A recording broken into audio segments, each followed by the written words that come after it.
¿Cómo están? Bienvenidos también los que nos visitan por primera vez. ¿Por qué no les damos un aplauso más fuerte a ellos? Bienvenidos, esta es tu casa, Segunda Milla. Y antes de entrar en el tema de esta serie, que creo que se va a poner muy buena, quiero preguntarles algo. ¿A cuántos les gusta el sushi? ¿Pueden alzar su mano? Ok, así, déjala arriba, por favor, déjame ver los que les gusta el sushi. Ahí donde estás, extiende tu mano al que no alzó su mano. Vamos a orar por ellos. Señor, perdónalos, Dios. Enséñales lo que es la buena comida. Gracias. Creo que el sushi, así como también el chile en nogada. A ver, ¿a cuántos les gusta el chile en nogada? Los poblanos, de verdad, muy bien. Los que no, ya saben, tienen tarea, hay que estar orando, buscar a Dios, espíritu patrio. Y creo que con esta comida que no, por ejemplo el sushi, a veces pensamos que no nos va a gustar y por eso no lo probamos. No se ve a lo mejor rico y no lo probamos. O quizás tienes una mala experiencia y lo probaste en un lugar y no te gustó. El chile en nogada, a veces tenemos un concepto como de, no, es que a mí no me gusta mezclar los sabores, es dulce, de fruta con carne, con chile y leche, ¿no? Esas combinaciones no me gustan. A mí me encantan, es de mis comidas favoritas. Pero creo que a veces vemos un plato que no se ve tan atractivo y no lo probamos. Y cuando lo probamos, resulta que nos encanta. Y eso pasó conmigo y el sushi. Yo, la verdad, no lo había probado. Apenas hace como 5 años que lo empecé a comer y me encanta. El chile en nogada desde chiquito me ha encantado. Pero a lo mejor tú probaste alguna vez un plato de sushi o de chile en nogada en algún lugar que no estaba tan rico. Y por eso dices, no me gusta. Pero quizás si lo probaras en otro lugar, por ejemplo, el Sushito, me encantaría que lo probaras. ¿Alguien ha probado Sushito? Sushito es súper delicioso y además se ve muy rico el plato. Y esto lo quiero usar de ejemplo porque quizás tú vienes aquí hoy con un concepto de quién es Dios, porque viste un plato de Dios, sea a través de una iglesia, a través de una religión, a través de una persona que un día te dijo, es que Dios es así, y tú te quedaste con un mal sabor de boca. Y tienes una idea de cómo es Dios, cómo funciona, cómo es la iglesia, quizás es religión, es juicio, es culpa, son reglas, es perder tu libertad, es estar controlado por una persona y cosas así que a veces nos lastiman más de lo que nos construyen. Y hoy quiero, con esta serie, el equipo hemos preparado una presentación de quién es Dios, con la intención de que hoy, después de probarlo, quedes enamorado y quieras regresar nuevamente, no solo cada domingo a probar nuevamente ese platillo delicioso que es Dios, sino que digas, yo quiero más cada día, y que cada día puedas buscar un poquito más de conocerlo a Él, de saber quién es Él. De hecho, ¿te acuerdas de la serie que vimos hace un mes? Estábamos hablando de otra serie que se llamó Definidos, y la intención era definir quiénes somos nosotros, cuál es nuestra definición correcta de identidad, porque a veces nuestra identidad se basa en lo que tenemos, en lo que hemos estudiado, en quién es nuestra pareja, etc. Pero vimos que nuestra verdadera identidad depende de Dios, de que somos hijos de Dios y como hijos tenemos todo. Y estuvo muy buena. Si no la viste, puedes verla en YouTube, ahí está toda la serie completa. Y hoy vamos a comenzar esta serie con la intención de describir quién es Dios. Es una mala intención porque es imposible. La teología es el intento del hombre por explicar quién es Dios, pero Dios no es una materia que podemos ponerla aquí. Bueno, vamos a poner aquí en la mesa a Dios y vamos a ver ahora sus piecitos. No se puede describir a Dios.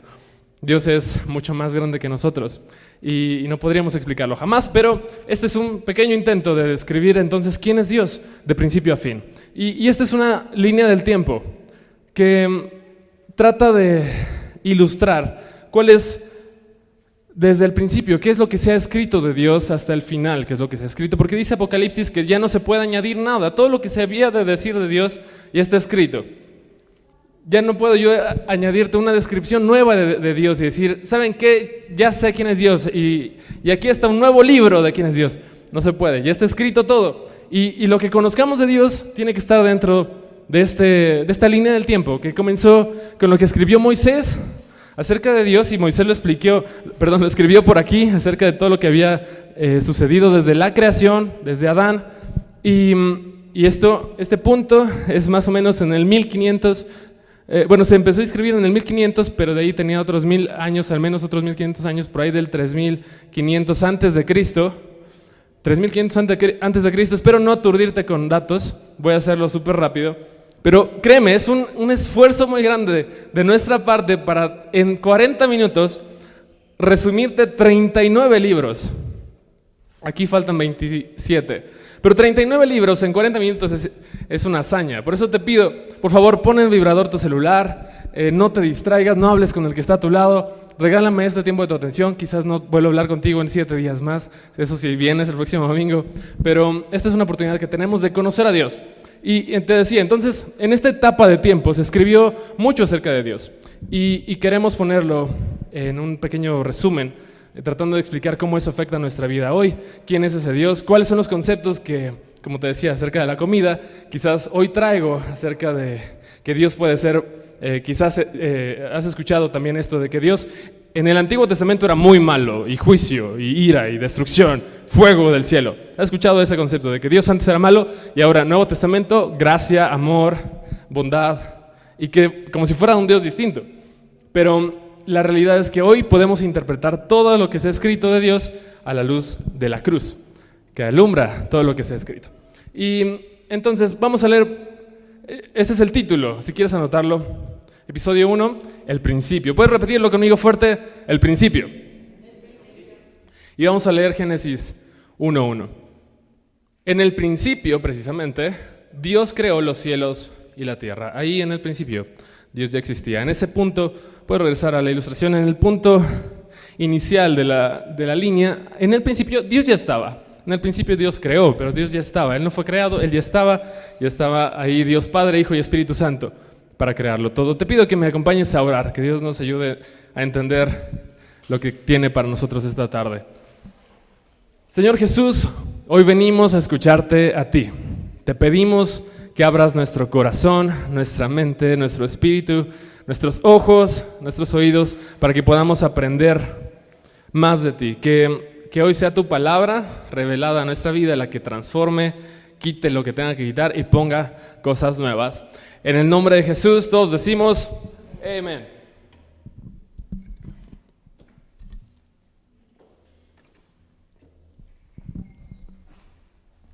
Muy bien.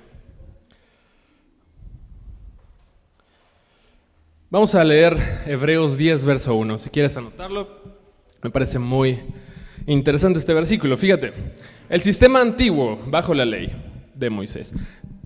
Eso es lo que está escrito en esa primera parte de la línea del tiempo. Quiero que estemos regresando frecuentemente a la ilustración, porque hoy estamos en esta primera parte, ¿sí? Antes de Jesús, año 0, nacimiento de Jesús, la cruz, y este es el final de Apocalipsis. En esta parte de la primera revelación de Dios, que es el Antiguo Testamento, ¿cuántos saben que tenemos Antiguo y Nuevo Testamento?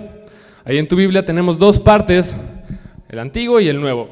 El Nuevo se comienza a escribir en esta sección, después de la cruz, los apóstoles lo escriben, pero en esta primera parte, ahora sí regresa por favor a Hebreos 10:1, el sistema antiguo bajo la ley de Moisés, es todo lo que se había escrito. Los primeros libros hablaban de leyes, de sacerdotes, de tabernáculo, protocolos, sacrificios, corderos, palomas, rituales, un montón de cosas que el hombre tenía que hacer. ¿Me estás siguiendo? El sistema antiguo bajo la ley de Moisés era solo una, puedes leer conmigo, sombra. A ver, todos juntos, sombra. Un tenue anticipo de las cosas buenas por venir. No las cosas buenas en sí mismas, sino una sombra. Y quiero que me sigas con tu mirada. Imagínate aquí en esa ventana un gran reflector, como ese de la película de Batman. ¿Todos han visto el reflector de Batman que alumbra las nubes? Un reflector de ese tamaño. Y aquí, donde estoy parado, imagínate una cruz grande, más grande que yo. Si la luz del reflector me da de frente, ¿qué es lo que se vería dibujado en el piso de aquí hasta allá? Una sombra con forma de... Exactamente. Eso es lo que es la primera parte de nuestra historia, una sombra. No es en realidad toda la bondad ni la realidad, solo es una sombra. Antes de poner la ilustración, por favor, vamos a Colosenses 2. 16 al 17, fíjate. Por lo tanto, no permitan que nadie los condene por lo que comen o beben. Porque fíjate, en esta parte de la primera revelación de Dios, Dios dice, esto pueden comer, esto no pueden comer. Por ejemplo, no pueden comer cerdo, Dios le decía a los judíos. No pueden comer cerdo, no pueden comer crustáceos, etcétera. Varias cosas no pueden comer. También luego dice, no permitan que nadie los condene porque no celebran ciertos días santos ni ceremonias. También decía en la ley, tal día va a ser un día de reposo, tal día va a ser un día de fiesta solemne de Jehová. Entonces lo que estamos siguiendo es todo lo que estaba en esa ley, no permitan que los condene ahora. Seguimos leyendo. Verso 17. Pues esas reglas son solo sombras, repite conmigo, sombras de la realidad que vendrá. Y Cristo mismo es esa realidad. Entonces, quiero que sigas la ilustración. Toda esa primera parte solamente era una sombra, no era la realidad completa. Pero ahora nosotros tenemos una ventaja. Adán, así está muy bien ahí, Adán solo veía un pedacito. De hecho, con Adán todavía ni se hacía la sombra. Un poquito más atrás con Moisés, que ya empieza a escribir las cosas, ya había un poquito de sombra. Y no podían entender qué es ese pedacito de sombra. Imagínate esta escena. Ves algo en el suelo y es lo que se ha revelado Dios cuando creó a Adán, las cosas que le dijo, y es un poquito.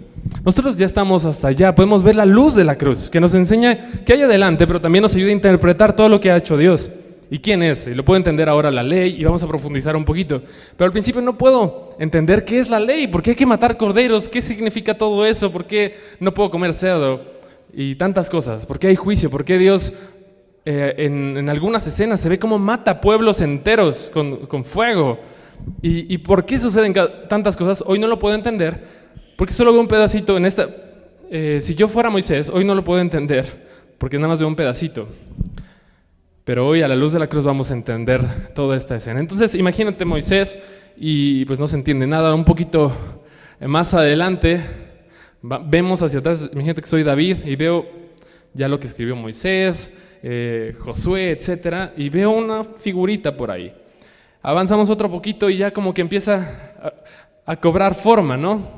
Ves eso en el suelo y dices, a lo mejor es un avioncito y hay que echar una pelotita y ir saltando. A lo mejor es eso, pero no se entiende, no alcanzamos a ver quién es Dios. Pero llega el punto en el que viene el Salvador y todo cobra forma. Todo lo que estaba anunciado en esa sombra, te das cuenta que en realidad era una cruz. Todo lo que se escribió en el Antiguo Testamento anunciaba una cruz. Dice Colosenses, no que eso fuera lo bueno, ni la realidad, sino que la realidad era Cristo. Y eso quiero que vayamos descubriendo, que en la primera revelación de quién es Dios estaba solamente la sombra, pero finalmente era una cruz. ¿Y qué más había dentro de esta sombra? Te voy a enumerar algunas cosas, unos puntos que vamos aquí a ver en la pantalla. Los propósitos de esa sombra que quedó dibujada por la cruz. Y el primero es anunciar un Salvador. Toda esa sombra decía, necesitamos un Salvador porque estamos muertos, porque nosotros como hombres seguimos fallando una y otra vez, necesitamos un Salvador. Segundo propósito, que hubiera un montón de señales que iban a describir cuál era la forma y la silueta de ese Salvador. Esa sombra tenía una figura y era la figura de la cruz, porque si no, imagínate, si no hubieran estado esas señales que más tarde a los que están en el grupo de WhatsApp, y si alguien no está en el grupo de WhatsApp, no le va a llegar, por favor, anótese, les vamos a mandar una imagen con una recopilación que hicimos de señales que Jesús cumplió, que estaban anunciadas y que parecían de una película, cosas que debería de cumplir el Mesías, pero que todas ellas cumplió Jesús. Todas acerca de su nacimiento, del lugar, de cómo sería su mamá, cómo sería su muerte, cómo sería su camino, cómo se iba a vestir, qué iba a pasar con su ropa, cómo iba a llegar en un burrito, como un montón de cosas. Vas a ver la lista de cosas, cómo están en un libro, en esta sombra están escritos, y también ahí te puse el libro en el Nuevo Testamento en el que se cumplen todas esas señales. Entonces, un propósito de esa sombra era apuntar todos los requisitos que tenía el Salvador, porque si no, imagínate, cualquiera de nosotros podría decir, yo soy el Salvador, yo soy el Hijo de Dios, pero Dios en esa sombra escribió los requisitos. Y resulta que esos requisitos, si todos los sumamos, la combinación de todas esas características, La probabilidad de que una persona cumpliera todas esas características es esta. Un 1 con 37 ceros. 1 billón de trillones. Todo el dinero del mundo. La probabilidad de que un hombre cumpliera todas las características que tenía que tener el Salvador era improbable, imposible, pero Jesús las cumplió. Por eso me encanta, porque mientras más conozco de la Biblia, más razonable es mi fe. A veces pensamos que la fe debe de ser ciega, como de una oveja que no entiende nada. Pero no es cierto, hay cosas en la vida del cristiano que son como una oveja noble, que obedece, pero la fe es racional. Dice Hebreos, parece que es 11, que presentemos nuestro cuerpo como sacrificio vivo, santo, agradable a Dios, que es nuestro culto racional. Lo que hacemos con Dios es racional, se puede entender. Y si tú me preguntas, ¿por qué crees en Jesús? Yo te diría esta respuesta que me queda muy clara, y es que porque puedo ver todo lo que decía que debería de suceder, y evidentemente con pruebas históricas, científicas, se cumplió. Y yo no soy ni el más estudiado, pero tampoco soy el más ignorante. Estudio en la universidad, estudié media carrera de mecatrónica porque me encanta la ciencia y me encanta seguir estudiando. Entonces a mí no me ven la cara, yo sé lo que creo porque hay evidencia. Y toda esa evidencia exige un veredicto y es que Jesús es real. ¿Por qué? Primera evidencia, porque todo lo que decía que debía de cumplir el Salvador, lo cumplió. Segunda cosa que yo te puedo compartir entre paréntesis, ¿por qué creo en Jesús? Porque todo lo que decía que seguiría cumpliéndose, hoy se está cumpliendo. Y lo veo en las noticias, lo veo en nuestra realidad, en nuestras familias, en cómo es nuestro México, veo cómo se está cumpliendo todavía todo lo que estaba escrito. Y eso me da la certeza de que todo lo que dice que va a suceder, sucederá. ¿Cuántos lo creen? Todo lo que dice la Biblia que va a suceder, estoy seguro que va a suceder. Y siguiente propósito entonces. Bueno, me gustaría dar una ilustración antes con eso de la supercantidad. Imagínate, Cari, que te ponemos hoy aquí con los ojos vendados, te llevamos a la playa y te ponemos ahí paradita enfrente del mar, con los ojos vendados, te damos 10 vueltas y agarramos un granito de arena, lo pintamos de ¿qué color te gusta, Iván? Azul, lo aventamos al agua, te decimos con los ojos cerrados, Cari, ve y encuéntralo. La probabilidad de que lo encuentres es esta. Esa era la probabilidad de que existiera un Mesías con esas características. Siguiente propósito de esa sombra es que hubiera una genealogía descrita precisamente de dónde nacería, de la sangre de quién nacería ese Salvador, Jesús.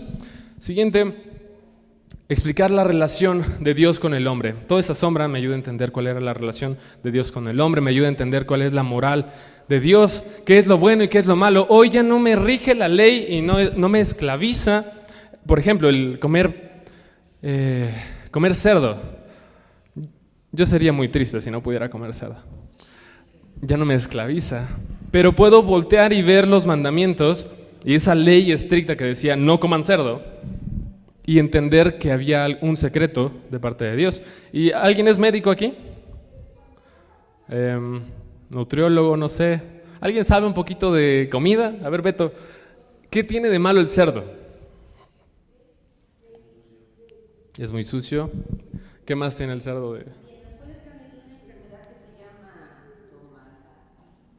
Uh-huh.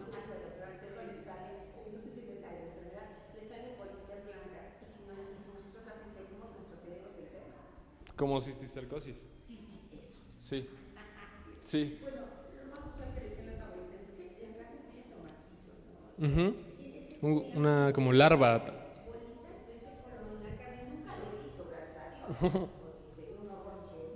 Sí. Cisticercosis. Sí, la mamá de una persona muy cercana a nuestra familia murió de cisticerco. Y entonces puedo entender que comer cerdo no es pecado, pero al decir Dios que no coman cerdo había una intención, y es que comer cerdo en exceso es malo. Comer cerdo crudo o no bien cocido tiene mucho riesgo y además tiene mucho colesterol, etcétera. Y puedo ver en esa sombra la moral de Dios, que tenía un montón de cosas aplicables a mi vida hoy, cosas como en el matrimonio, cosas que decía esto no se debe hacer. Hoy lo puedo entender y decir, pues claro, no es saludable, esto no es correcto, esto lastima a la pareja, y entender a la luz de tantas leyes que hoy parecerían ridículas dentro de nuestra cultura, puede entender las cosas buenas y cosas malas. Siguiente propósito es que a través de esta sombra puedo conocer el corazón de Dios. Y quiero que te imagines, no vamos a leer todos los versículos del Antiguo Testamento, pero si tú conoces un poquito de la historia del pueblo de Israel o de la Biblia, vas a seguirme, y si no, espero inspirarte a que tú la leas, porque comienza el nacimiento de una nación que se llama Israel, cuando Dios le da una promesa a Abraham. Abraham, el padre de la fe, recibe una promesa de que serían benditas todas las familias de la tierra en él, que él heredaría una tierra enorme, etc. Y creo que esta relación que sucede, esta vida que experimenta el pueblo de Israel, que son un montón de gente a lo largo de generaciones, 1500 años, 3000 años, depende de dónde lo empieces a contar, pero todo lo que le sucede al pueblo de Israel es lo que en realidad también ilustra nuestra vida como seres humanos. Cuando nacemos, después recibimos una promesa de vida, y quiero que tú lo vayas imaginando y relacionando con tu vida, ¿está bien? Pero te voy a decir lo que le pasó al pueblo de Israel en resumen en estos 39 libros. Abraham recibe la promesa, tiene hijos, avanza. Por pecado, por maldad, terminan siendo esclavos en Egipto. Como esclavos un día empiezan a clamar a Dios, se suponen que tú eras el Dios de este pueblo, que somos el verdadero pueblo y que tú eres el verdadero Dios, y estamos de esclavos de los egipcios, por favor, Dios. Entonces Dios escucha el clamor de su pueblo y dice, bueno, vamos a sacarlos. Levanta a Moisés, empiezan a salir, y primera cosa que hace el pueblo de Israel, estábamos mejor en Egipto. Aquí en el desierto ni siquiera tenemos carne, allá al menos teníamos carne, éramos esclavos, pero teníamos comida. Las quejas. Dios empieza un proceso en nuestra vida, lo primero que hacemos es quejas, ¿no? 40 años en el desierto, Dios les da la ley, les da una revelación de quién es Él, y lo primero que hacen, no sé si conoces esa historia, pero en Éxodo 20, cuando Dios les da los mandamientos, por esa escena el pueblo se queda abajo porque mandan a Moisés al monte para que reciba los mandamientos, porque el pueblo dice, ¿sabes qué, Moisés? Que te hable a ti Dios, porque nosotros no queremos escucharlo, nos da miedo. Rompen la relación y quieren un intermediario, un hombre que se pare al frente a decir lo que Dios quiere decir, porque ya no quieren una relación directa. Siguen avanzando. Por fin encuentran la tierra prometida. Creo que muchos de los que estamos aquí ya entramos en algunas áreas a la tierra prometida. Yo recuerdo cuando estaba soltero y cómo oraba por mi promesa, por mi esposa. Ya, mándala, Señor, ya no aguanto. Y hoy ya tengo esposa, pero todavía me faltan un montón de cosas. Yo quiero nietos. Yo tengo mi primer hijo, me falta otro. Y estamos conquistando la tierra. Y en medio de ese proceso, retomando la historia del pueblo de Israel, entre quejas, entre que voltean sus ojos a otros ídolos, a otros dioses, empiezan a adorar a otra cosa que no es su Dios, se distraen. Y el hombre tiende a hacer eso y poner otras cosas. No tenemos hoy un Dios Quetzalcóatl, a lo mejor sí, pero ya no le ponemos ese nombre, pero tenemos otras cosas que adoramos como hombres. Porque el hombre es naturalmente adorador. Y si no está adorando a Dios, está adorando otra cosa. Y es el mejor adorador que existe. Tú eres un gran adorador. Y puede ser que realmente estés adorando a Dios y que llegues y le cantes y tu vida, no. Porque yo creo, y en Segunda Milla creemos que la adoración no se trata solamente de esa media hora, se trata de una vida que adora a Dios y se refleja de la mejor manera posible, y es demostrando el amor a Dios a la gente. Esa es la mejor adoración, que yo pueda tratarte bien y amar a mi prójimo y reflejar que amo a Dios. Y qué bueno si tú estás haciendo eso, pero si no, quizás estamos adorándonos a nosotros mismos, adorando nuestra belleza, adorando el fútbol, adorando el trabajo, adorando el dinero, el Netflix, no sé, algo que te distrae y que toma el lugar de Dios. Entonces, una y otra vez el pueblo de Israel se desvía y se distrae y comienza a ver otra cosa. Y todo esto tiene una aplicación a nuestra vida, ilustrando esta sombra, la vida del ser humano que se distrae, y que una y otra vez Dios sigue mostrando su fidelidad, mostrando su compasión por su pueblo, y que le da un tiempo de misericordia para que se arrepienta. Pero ¿sabes qué? Ahí está escrita la evidencia de que no se arrepintieron, tampoco se arrepintieron a tiempo, y terminaron siendo esclavos, una vez más, de los babilonios, de los helenios, de los asirios, de los persas. De una y otra manera ya como que agarraban la onda, pero otra vez se distraían, adoraban otros dioses y terminaban siendo otra vez cautivos de otro pueblo. Hasta el punto en el que en la línea del tiempo, cuando llega el Mesías, a ver cuántos estudiosos saben cuál era el gobierno que estaba sobre los judíos. Que alce su mano, a ver, ¿qué nación estaba gobernando a la nación de Israel cuando nació Jesús? Sí, se lo saben, ¿lo han visto en las películas? ¿Se va a ver fuerte alguien? Romanos, sí. Y resulta que toda esa etapa el pueblo de Dios estaba pidiendo que viniera el Salvador, que estaba anunciado, y decían que venga nuestro Rey, nuestro Mesías. Y cuando llega, ellos esperaban que fuera ese que levantara en armas y que quitara el dominio de los romanos y que por fin fuera una nación, etc. Pero fíjate, Jesús siempre estuvo interesado más en la liberación interna, que no se ve, que en lo externo, y quiso tratar con el corazón de la gente. Y como ellos no lo aceptaron y lo rechazaron, nosotros fuimos entonces los que por efecto colateral fuimos nosotros bendecidos. De hecho dice por ahí en Romanos que aunque el evangelio vino a los judíos, era necesario que ellos lo rechazaran para que nosotros lo escucháramos. Ese es otro tema, pero quiero que veas cómo a lo largo de esa sombra había una intención, y es que tú y yo pudiéramos voltear a verla y ver cómo el corazón de Dios siempre había sido fiel con un pueblo, que una y otra vez negó a Dios, miraba a otros dioses, pero una y otra vez Dios seguía siendo fiel con ellos.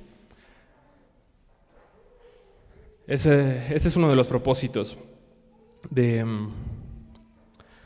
esa sombra, y seguramente hay más, pero si tratara de resumirte en una sola palabra, ¿cuál es el tema de toda esta etapa de la línea del tiempo?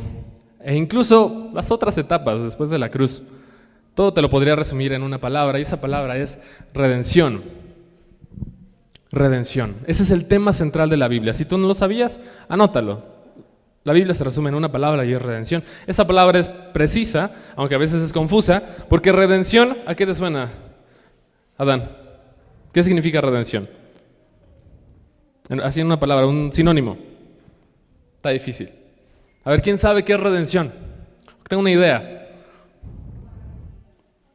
Arrepentimiento, no. ¿Perdón? Renacer, tampoco. ¿Perdón? Corrección, tampoco. Y te digo que es precisa, y el español es a veces complicado porque tiene palabras perfectas para cada cosa y a veces no las ocupamos de la manera correcta, pero es la palabra correcta esa, redención, y redención es sinónimo de rescate.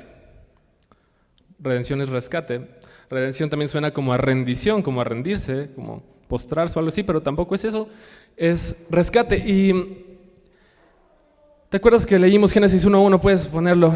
En el principio, Dios creó los cielos y la tierra. Voy a explicarte por qué redención.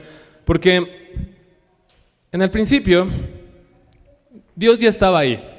Tanto que Él creó las cosas. Él estaba ahí. Y no era Él, eran ellos.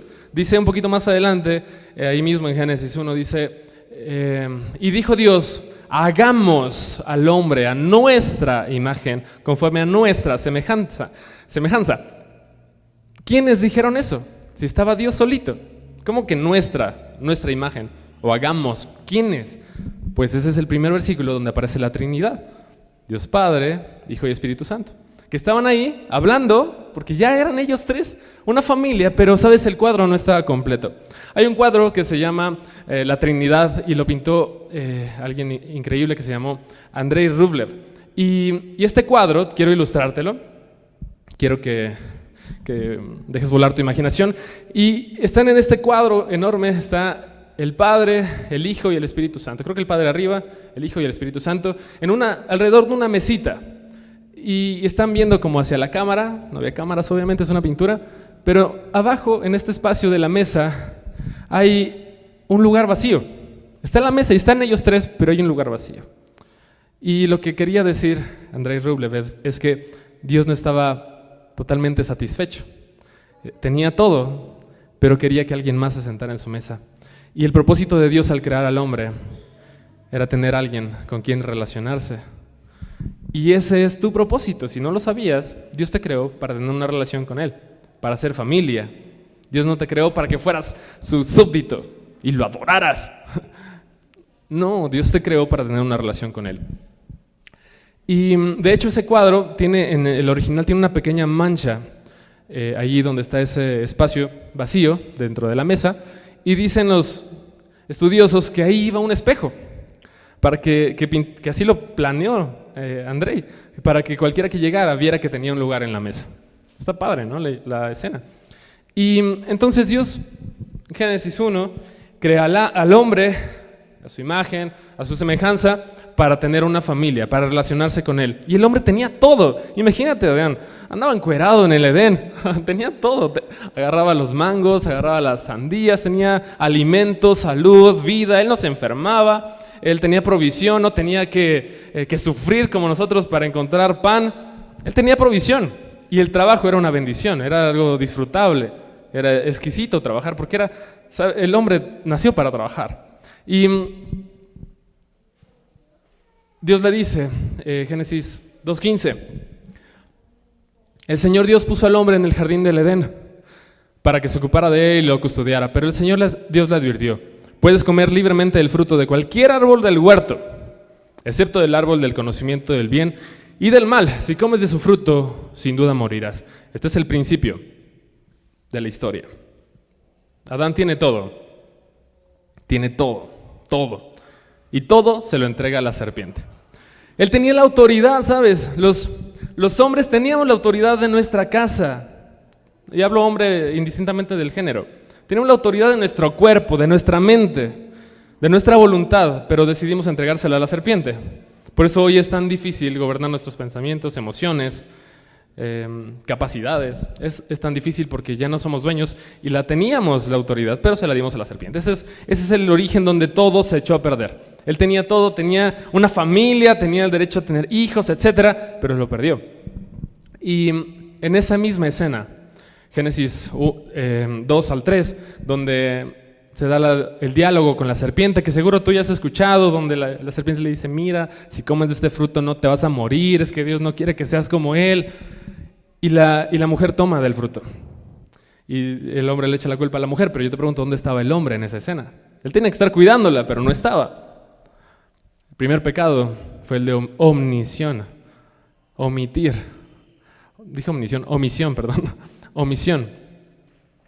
Él tenía que estar cuidándola, pero no la cuidó, y por eso el segundo pecado fue comerse el fruto. Entonces, el hombre echó todo a perder, le entregó todo a la serpiente, pero en esa misma escena Dios anuncia la solución, el rescate. El hombre pierde todo, así como en una hipoteca que se puede recuperar, el banco la puede comprar, etc. Dios anuncia desde esa misma escena, ese principio de la sombra, donde apenas comenzaba la historia del ser humano, Dios ya planeó la cruz. Y el hombre todavía no la puede ver, comienza a avanzar, pero todavía no sabe qué forma es esta. Pero esa forma era la de la redención, que estaba en esa cruz. Y esa redención es el rescate de todo lo que tú y yo perdimos. El rescate de la salud que perdimos, el rescate de la familia que perdimos, el rescate de la provisión, la vida eterna que te decían, Adán no tenía que morir, pero desde entonces morimos, envejecemos, pero en Jesús recuperamos esa vida y tenemos ahora una vida eterna. Todo lo que estaba perdido en esa cruz fue recuperado. ¿Cuántos lo creen? ¿Y por qué no le damos un aplauso a Dios por esa cruz? Todo se había perdido, pero ahí cuando todo se perdió, Dios mismo anunció el rescate. Y hoy podemos ver la escena completa, toda esta sombra dibujada y entender, wow, siempre Dios ha sido bueno. Dios sabía que yo me iba a equivocar, pero ya planeó mi rescate. Y me asombra porque muchas veces vemos solamente una escena de nuestra vida o de la vida en general y decimos que Dios no es justo. Dios debería de haber respondido. Dios debería de haber intervenido en mi vida y esto no hubiera sucedido. Quizás no me hubiera divorciado, quizás no hubiera perdido a mi hijo, quizás si Dios hubiera escuchado y Dios fuera justo, tal persona seguiría viva. Si Dios fuera justo, los niños no morirían de hambre en África. Y tantas preguntas que podríamos hacernos si solo vemos una escena o una fracción de la imagen.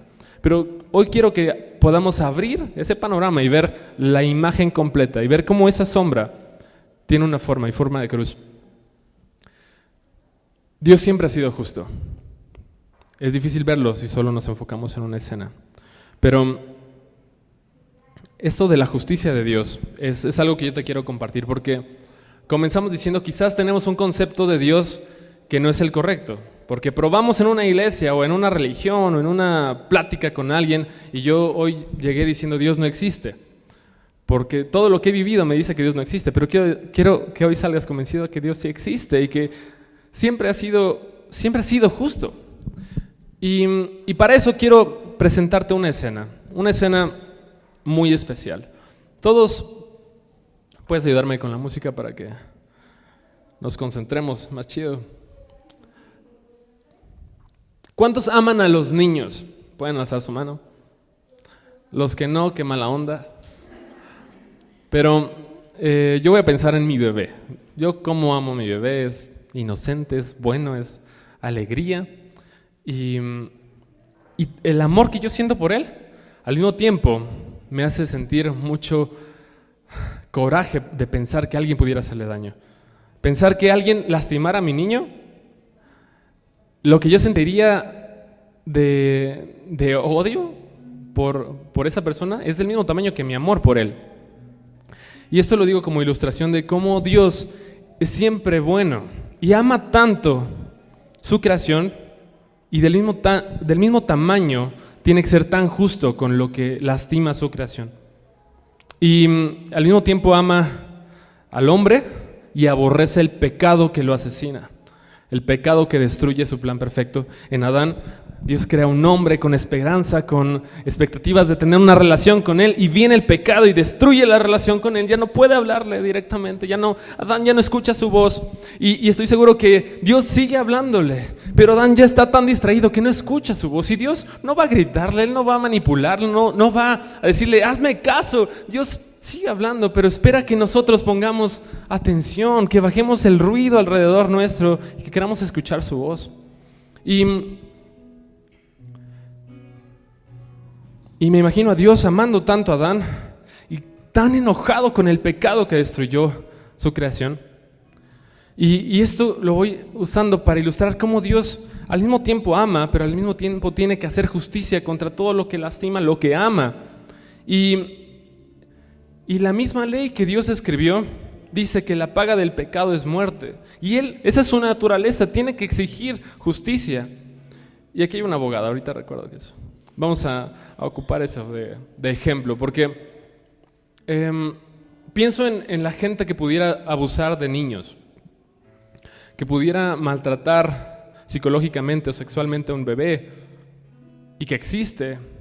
Y el pensar en la inocencia de los pequeños me hace producir aborrecimiento en mi corazón por la gente que pudiera lastimarlo. ¿Estás de acuerdo conmigo? Y me hace clamar por justicia, porque esa gente pague, porque no es justo que le quiten su inocencia a un niño. Mucho menos sería justo que después de abusar de él lo maten y dejen a su familia sufriendo por eso. No es justo. Y todos nosotros, si fuéramos personas normales, exigiríamos justicia. Y si encontráramos a ese asesino, a ese hombre que abusara de niños, lo que haríamos sería presentarlo delante de la justicia. Por favor, no lo linchemos. Lo presentamos delante de la justicia, y quiero que sigamos ocupando nuestra imaginación para entender que si lo presentamos delante de Dios, que Dios es el juez más justo de toda la tierra, Él tendría que hacer justicia, ¿no? Y ¿te imaginas que Dios, siendo el juez más justo de toda la tierra, dijera, bueno, pues tú hiciste todos estos pecados, ahora te perdono? ¿Sería eso justo? No sería justo, porque la justicia dice que la paga del pecado es muerte, Dios. El pecador tiene que morir. Y sin embargo, muchos continúan sus vidas esperando presentarse un día delante de Dios y que Dios le diga, no pasa nada, te perdono, sin darle el valor a sus actos y a sus consecuencias, pensando que Dios siendo tan bueno y en este desequilibrio de amor y justicia, pensando que Dios solo es amor, yo puedo pensar, bueno, Dios me va a perdonar al final, pues me arrepiento y ya, y me presento delante de su trono y le digo, bueno, Dios, pero perdóname, tú sabes, pues soy hombre. Y tú puedes creer que si Dios es el juez más justo de toda la tierra, diría al culpable, no pasa nada, te perdono. Es ilógico, porque Él es justo. Él hace cumplir su justicia. Y yo te puse aquí esta pelea entre justicia y amor, porque esa es la que yo experimenté hace unos meses. Y ahorita te cuento esa historia, pero quiero que veas el corazón de Dios que está aquí como juez y ve al culpable, al asesino, a la gente que demanda justicia, ve la ley que dice que él tiene que morir, pero al mismo tanto ve su corazón y su naturaleza que lo ama al culpable, que ama al pecador. Y es la realidad. Y yo había ocupado esto para decir que Dios estaba enojado con el pecador, pero luego veo Juan 3:16, que tanto ama a Dios al mundo pecador, que toma el lugar del culpable y muere. Entonces, todo lo que habíamos visto de esta sombra cobra sentido, porque el que debía de estar colgado en esa cruz no lo está. Y el que está colgado en la cruz es el más inocente de toda la historia. El que no debía de morir es el que murió para que tú y yo pudiéramos vivir. Y ahora veo la historia de quién es Dios y quién ha sido Dios explicada tan plenamente y tan maravillosamente en la cruz, que siempre se trató de eso, de que el culpable no muriera, porque el mismo Dios estaba dispuesto a morir por él. Y aunque yo había explicado esto en muchas ocasiones, tratando de convencer a las personas de que no siguieran con su vida normal, esperando que Dios un día los perdonara, porque Dios iba a ser justo. Y si Dios hacía justicia, tenía que enviarlos a uno de dos destinos, al cielo o al infierno. Y ese es uno de los mensajes. Puedo pasar mencionándolo, pero eso no es el centro. Te puedo decir entonces, si estás aquí y estás escuchándome, no sigas con tu vida igual, porque Dios es justo y va a hacer cumplir su justicia. Pero gracias a Dios no termina ahí el mensaje. El mensaje es que no vas a tener que cumplir tú toda la justicia, porque Él ya la cumplió. Lo único que tienes que hacer es creer que Él ya murió por ti. Y ese es el evangelio. Es una buena noticia, no es una mala noticia de, oye, ya tienes que dejar de pecar. La buena noticia es que Él ya pagó por tus pecados, que tú ahora solo tienes que recibir la vida, que es gratis. La paga del pecado es muerte, pero el regalo de Dios es vida. Y te decía, yo había ocupado esto para decir esto a las personas y quiero decírtelo, cambia tu vida. Tienes hoy la opción de elegir la vida y ya no la muerte en una cruz, en un infierno, porque ya alguien lo pagó. Pero te quiero compartir algo que pasó en mi vida hace unos meses, porque eso que yo tanto temía, de que alguien pudiera abusar sexualmente de alguien que yo amo, sucedió. Y cuando me dijeron esto, que habían lastimado a esta pequeña, recordé estas palabras de esta historia que yo había explicado del lugar, del juez, de la justicia, y en mi corazón pasaron dos cosas. Esta lucha de justicia y amor que al mismo tiempo yo quería demandar justicia.